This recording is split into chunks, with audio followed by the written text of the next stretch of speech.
মোৰ প্ৰতিটো কামে, মোৰ প্ৰতিটো চিন্তাই এই দেশৰ বুকুত ৰচে হৈ সোণোৱালী ভৱিষ্যতৰ সপোন। মোৰ জীৱনৰ আহে আহে, মোৰ যৌৱনৰ কোহে কোহে সেই সপোনৰ কলৰৱ। দেশে দেশে দেশ আছে, এনে বহু দেশৰ অৰঙে দৰঙে মই ঘূৰিছো। বহু বন্ধুৰ সতে হাতে হাত ধৰি ফুৰিছো। কেতিয়াবা সাগৰ পাৰত, কেতিয়াবা খেজুৰ তলত, নতুবা পাহাৰ তলিত খন্তেক জিৰাইছো। বন্ধুৰ সতে প্ৰাণ খুলি প্ৰাণৰ কথা পাতিছো।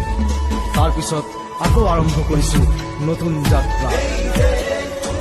এনে বহু যাত্ৰাৰ শেষ মোৰ দেশ, যাৰ বুকুৰ উমে মোক দিছে ভাল পোৱাৰ আনন্দ, যৌৱনৰ প্ৰাচুৰ্য, জীৱনৰ নতুন অৰ্থ। এই দেশৰ প্ৰতিটো পুৱাই মোলৈ লুকাই আনে ঐশ্বৰ্যৰ বিপুল সম্ভাৰ। প্ৰতিটো সন্ধিয়াই বৈ আনে স্নিগ্ধ ফুলৰ সুবাস।